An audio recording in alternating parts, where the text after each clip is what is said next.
भएको तपाईँ भित्र आउनु पनि भयो आउनुभयो त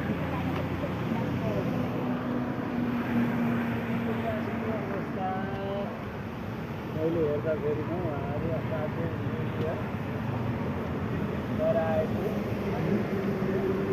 जुन कर्तव्य विमुख जस्तो अवस्थामा राखिएको छ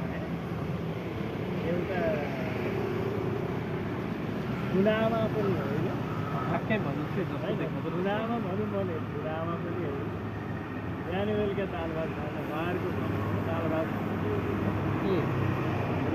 दाल भात खान दिएको छ तपाईँले जेल जस्तै भन्न खोज्नु भयो तपाईँले खुनामा भनौँ भने खुनामा होइन भन्नुभयो जस्तो भन्दै आफै पुलिसले मेरो इन्क्वायरी नदिएको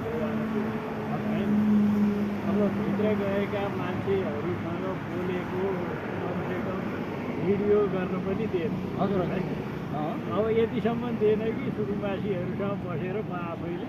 फोटो खिच्नेसम्म तपाईँले सुकुम्बासीसँग फोटो खिच्न पनि अलाउ भएन छैन प्रहरी फोन चाहिँ भित्र लिएर जान पाउनुभएको थियो फोन भित्र लिएर जान पाउनु फोन चाहिँ भित्र लिएर गएको थिएँ तर त्यो फोनको प्रयोग हुन सक्ने सम्भावना छैन हजुर यसले हेर्दाखेरि म के देखिन्छ लिएर आएर एउटा बन्दीको रूपमा चाहिँ राखेको प्रश्न देखिन्छ आज म यहाँ मात्र ठ्याक्कै के बताइदिनु पऱ्यो भने अहिलेको बालन सरकार भाजपा सरकारले सुकुम्बासीलाई व्यवस्थापन गर्छौँ भनेर दिनु के गलत छ त्यो कुरालाई ठ्याक्कै बताइदिनु व्यवस्थापन गर्ने कुरा त किन गलत भन्ने होइन तर जुन राक्षसी ढङ्गले सुकुम्बासीहरू अमानवीय ढङ्गले त्यो सरकारले अहिले राक्षसी तरिकाबाट काम गरिरहेको छ यो त विश्वमा सायद नेपालमा त यस्तो अमानवीय अपराध त मान्छेले गर्दै गर्दैन सायद मलाई लाग्छ विश्वमा पनि कुराले सुनिन्छ यस्तो उसले हिटलरले ग्यास च्याम्बरमा लगेर चढाउँथ्यो अनि तपाईँले अहिले त प्रधानमन्त्रीसँग हिटलरसँग दाजमा खोज्नु भयो प्रधानमन्त्रीलाई पहिल्यैदेखि मान्छेले दोषी गरेको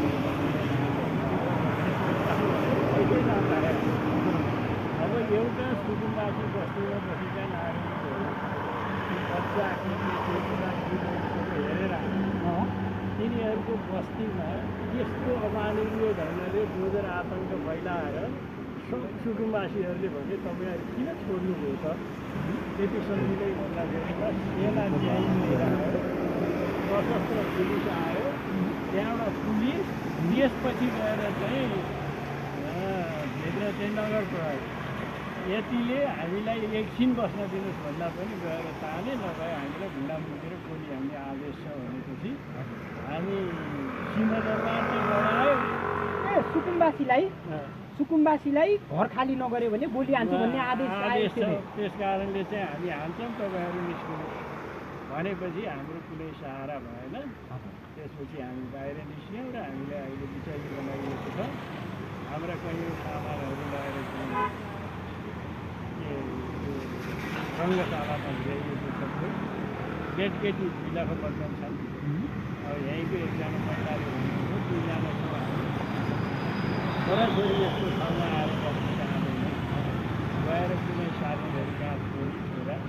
आश्रय लिएर बसेका छन् तर आमा यतै बसेको छोराछोरी कहाँ छन् पत्तो छैन आमा छोराछोरी कहाँ छन् पत्तो छैन सानो त्यहाँ हेरेँ भर्खर 1 महिना 2 महिना भएका नानी लिएका महिलाहरू गएर हेर्दाखेरि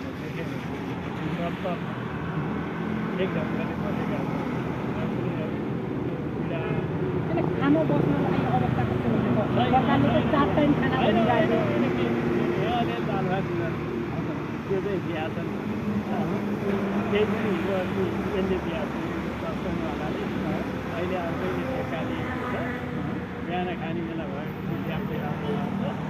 आज त्यो केही कुरा अब विवाद हुँदै खाना खाँदाखेरि पनि ल्याप्चे लाउनु पर्ने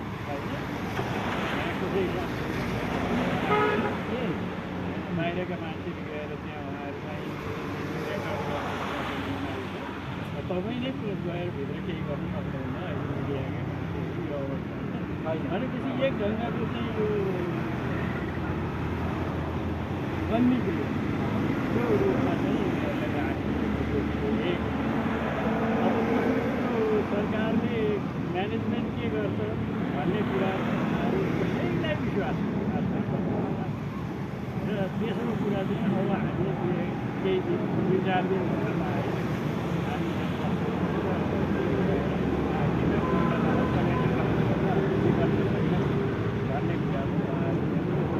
अनि 2-3 दिनभित्र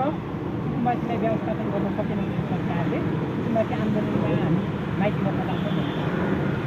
अब जानुको विकल्प छैन। मैले पनि बस्नै भने उहाँहरूलाई तपाईँहरू सङ्गठित हुनु पहिलो कुरा। दोस्रो कुरो अब सरकारको विचारधारा तपाईँको आफ्नो पुरानो ठाउँ कब्जा गर्नु अनि तपाईँले सुकुम्बासीलाई उठाउनु भएको हो किन उठाउने बस्नु दिनु परेन। नेपालको नागरिकलाई तपाईँ चाहिँ नि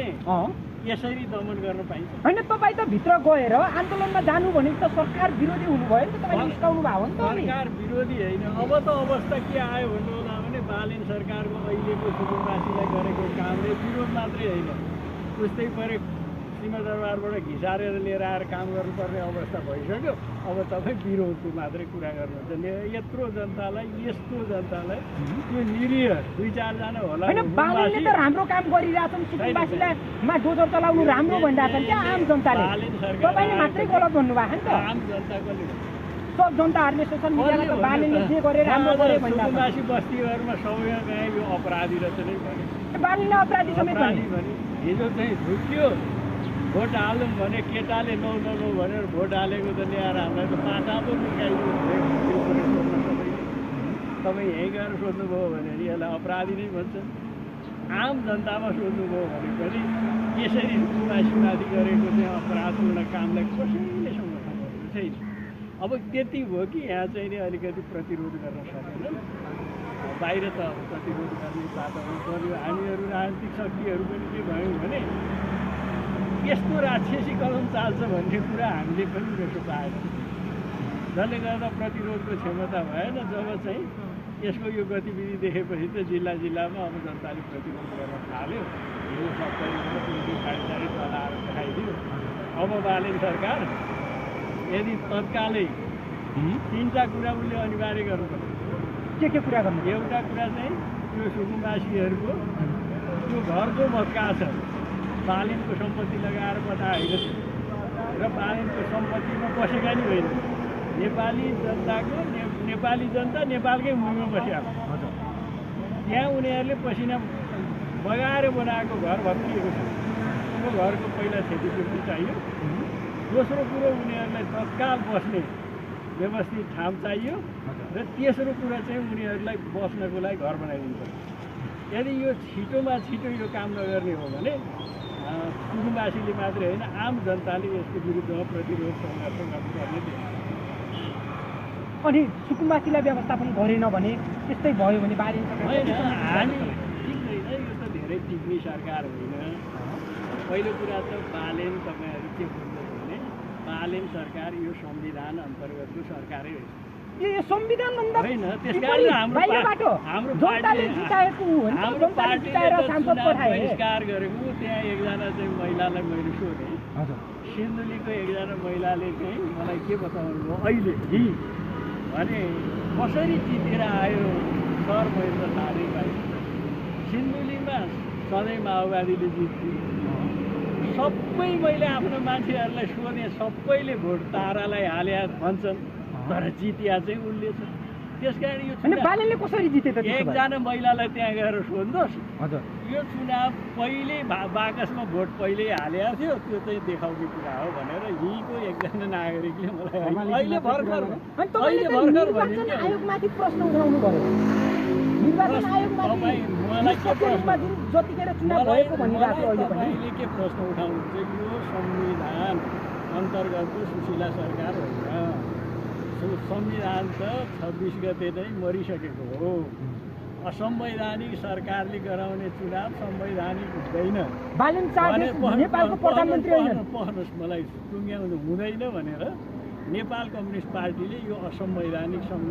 संसदको चुनाव बहिष्कार गर्छ होइन। त्यो बापत म आफैलाई चाहिँ गिरफ्तार गरेर राख्यो अनि सर्वोच्च अदालतले बदली प्रत्यक्षकरणबाट छुटेको। त्यसकारण मेरो पार्टी हाम्रो पार्टीले चाहिँ यो चुनावलाई पहिले असंवैधानिक भनेको छ। त्यो असंवैधानिक सरकारले गराएको चुनाव असंवैधानिक त्यसबाट बनेको प्रधानमन्त्री पनि असंवैधानिक। देशको प्रधानमन्त्री गएन त हामी बहिष्कार गरेर पनि नेपाल कम्युनिस्ट पार्टी होइन नेपाल कम्युनिस्ट पार्टी चुनावमा गएर त्यही चुनावमा नगए बापत त मलाई गिरफ्तार गर्यो भनिरहेको छु त तपाईँ सुन्नु भएन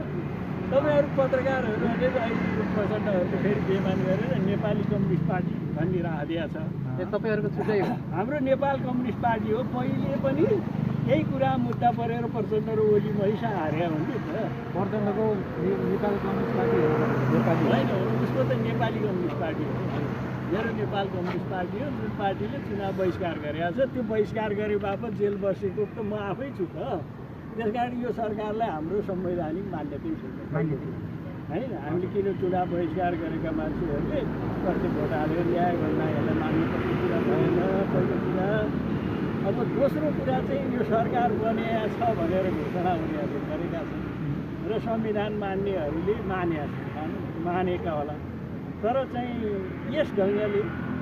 नेपालको निरीह जनता जसको केही छैन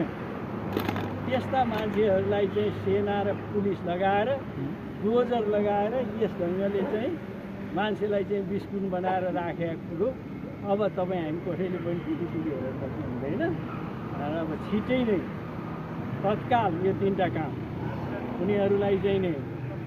उनीहरूको घर भत्काएको क्षतिपूर्ति घर बनाउने ठाउँ र घर बनाइदिने तत्काल योजना बनाएर काम गर्दैन भने यो सरकारको विरुद्धमा कुटुम्बवासीलाई साथ दिएर सब जनताले चाहिँ यो सरकारको विरुद्धमा सरकार हस् थ्याङ्क यू सर